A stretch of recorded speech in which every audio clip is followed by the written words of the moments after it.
Aujourd'hui, je te propose de faire le point sur les événements majeurs qui auront marqué la France cette semaine. C'est qui auront un impact sur ton pouvoir d'achat et on va faire tout ça en se concentrant sur le positif. Bonjour, je suis Steph, je gère le site comparateurbank.com, site 100% indépendant et avec mon équipe, on est là pour t'aider à augmenter ton pouvoir d'achat et améliorer ta qualité de vie. Donc si ça t'intéresse, abonne-toi à la chaîne, like la vidéo si tu l'as aimée et pense à la partager si tu crois que ça peut aider quelqu'un d'autre. On va tout d'abord commencer par le plan d'austérité. Et on va essayer de trouver le positif dans tout ça et on va voir qu'il y en a quand même un petit peu. La France fait office de mauvais élève de la zone euro. En 2023, le poids de sa dette représente 24,3% de celle de la zone euro. C'est le troisième pire pays derrière la Grèce et l'Italie. Pour éviter les sanctions et rétablir la confiance, il faut donc se serrer la ceinture. On doit trouver 20 milliards d'euros pour essayer de rétablir le budget. Donc la question fatidique est de savoir où est-ce qu'ils vont trouver cet argent. Officiellement, ils parlent de l'éducation nationale. Il y a aussi la santé, j'en parlais la semaine dernière. Il y a aussi potentiellement le social, les retraites. Normalement, les impôts ne devraient pas augmenter, même si certains proches du gouvernement comme Alain Minc demandent une hausse de la TVA de toute urgence. L'autre chose, c'est que aussi, on l'a vu la semaine dernière, eh bien, notre épargne intéresse l'État. Et pour cette raison, par exemple, eh bien, ils pensaient à notre livret A pour financer l'armement et la défense. Donc, la bonne nouvelle dans tout ça, c'est que je vais te dire comment tu peux protéger ton argent. En plus, si tu choisis bien, il y a même des solutions qui te rémunéreront bien mieux que le livret A. Et donc ça, c'est quand même primordial. Donc j'espère que tu retireras de ces quelques informations quand même qui sont plutôt négatives le positif. Donc en effet, pour protéger ton argent, déjà il faut éviter au maximum d'avoir trop d'argent sur son compte et dans une même banque. Donc ça signifie qu'il faut que tu sois multibancarisé. J'en parle dans de nombreuses vidéos, tu auras tout ça donc soit sur notre site, soit dans la playlist. Et donc ensuite, dans une même banque, il ne faut jamais avoir plus de 100 000 euros. Enfin, autre chose, remplir ton livret A au maximum ne sert à rien. Donc, je t'invite à te multibancariser. Je t'invite également aussi à diversifier tes sources d'épargne. Pour ce faire, le mieux étant d'enrichir ton éducation financière. Tu peux aussi consulter un indépendant qui t'accompagnera. Nous en avons un sur le site, je mets ses coordonnées dans le descriptif sous la vidéo. Sinon, tu peux également aussi consulter notre classement. Pour cette raison, je vais te mettre et te glisser dans le descriptif sous cette vidéo le classement des meilleurs livrets d'épargne. Tu n'auras qu'à piocher dedans ou à me poser des questions si tu veux en savoir plus.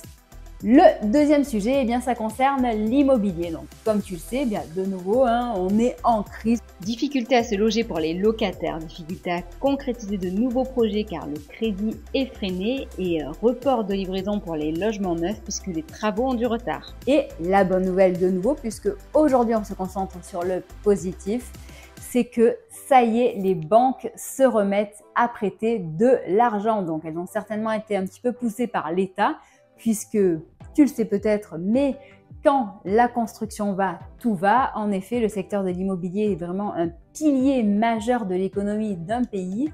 Et donc, comme ça n'allait pas, il y a les choses qui s'effondrent à côté en mode domino.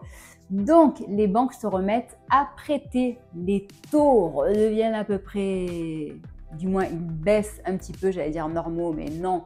Par rapport à ce qu'on a connu précédemment, c'était vraiment des taux très bas. Donc là, ça commence juste un petit peu à baisser. Ensuite, il faut savoir que les banques sont un petit peu moins strictes concernant l'apport personnel et que la durée du prêt peut être rallongée jusqu'à 27 ans sous certaines conditions. Donc ça fait 3 bonnes nouvelles pour toi si jamais tu veux faire un crédit, un emprunt dans le cadre d'un achat immobilier. Dans tous les cas, ce qu'il faut faire bien entendu, c'est faire un maximum de simulations. Donc je t'invite dans tous les cas à contacter ta banque pour faire une simulation de prêt, mais également à aller voir ailleurs. Et oui, l'infidélité paye. Pour cette raison, je te glisse dans le descriptif sous cette vidéo un simulateur qui va comparer un maximum d'organismes spécialisés en crédit immobilier en un minimum de temps. Et tu auras une réponse très rapidement quant au taux qui te sera proposé. Dans tous les cas, bien entendu, il faut savoir qu'un crédit t'engage et doit être remboursé. Donc, avant de t'engager et de signer quoi que ce soit, vérifie ta capacité de remboursement. Un autre point sur l'immobilier, tous, mais on cherche un petit peu quand même à réduire ses impôts, parce qu'ils sont quand même très élevés. Donc, on a fait cette semaine un article justement sur toutes les solutions disponibles qui te permettent de défiscaliser via l'immobilier. Donc, si ça t'intéresse, eh bien, tu n'auras qu'à consulter le lien qui est dans le descriptif et tu auras accès à toutes ces informations. La troisième nouvelle, eh bien, ça concerne Goodvest. Goodvest qui est un petit peu notre chouchou de l'assurance vie. Bon, il faut savoir que ces derniers temps, justement, eh bien, les acteurs de l'assurance vie sont pas mal attaqués par les experts de l'investissement. Pourquoi? Eh bien, parce que les experts ont constaté que depuis 2017, l'assurance vie ne rapporte plus aux Français. Sur une moyenne annualisée, les performances sont en dessous de l'inflation. Et donc, pourquoi Goodvest est un de nos acteurs chouchous? Eh bien, parce que ces performances vont quand même jusqu'à 12,54%. Qu'est-ce qui s'est passé cette semaine pour Goodvest? Eh bien, ils nous ont livré leur rapport d'impact. En effet, leur rapport d'impact est très positif et confirme qu'à leur côté, il y a eu 50 millions d'euros qui ont été investis dans la transition énergétique.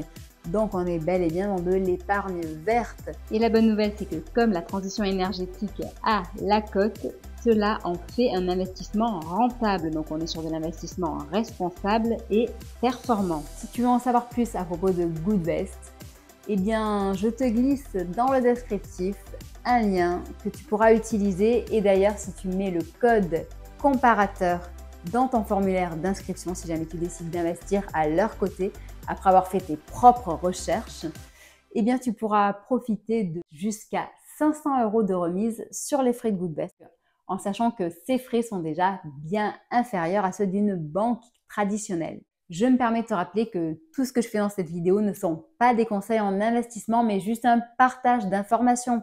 Tout ça pour te dire que, eh bien, je t'invite à faire tes propres recherches et à prendre une décision éclairée et responsable.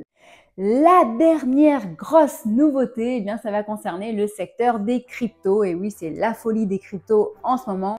Bitcoin a dépassé son ATH. L'ATH, c'est quoi? C'est son niveau le plus élevé par rapport à précédemment. D'autant plus que Bitcoin entraîne avec lui, eh bien, toutes les autres cryptos. Et il y a des assets qui sortent vraiment du lot, notamment avec les cryptos IA. Donc, nous avons fait un article avec une enquête bien précise et poussée avec les meilleurs cryptos IA du moment. Je t'invite à la consulter, tu vas être surpris sur tout ce qu'on a sorti. Tu y trouveras par exemple Bitensor, Render et Fetch.ai. La dernière partie de cette vidéo, eh bien, comme d'habitude et comme tu le sais, toutes les semaines, on met en avant les banques avec lesquelles on peut réaliser les meilleures économies et toucher la plus grosse prime. Cette semaine, on est avec Fortuneo, qui offre jusqu'au 18 mars seulement jusqu'à 230 € de prime offerte aux nouveaux clients, ainsi qu'un livret d'épargne quand même qui est plutôt bien rémunéré à 5%. Donc le montant de la prime varie selon la carte qui sera choisie. Ensuite, ce qu'il faut savoir aussi, c'est que cette offre est donc limitée dans le temps, mais aussi exclusive. Elle n'est pas disponible partout, donc pour y accéder, c'est dans notre descriptif seulement. Sache que tu peux me suivre sur Facebook, Twitter, LinkedIn, TikTok et même Discord où tu pourras récupérer tes e-books gratuits. Je te souhaite une bonne journée et je te dis à bientôt. Au revoir.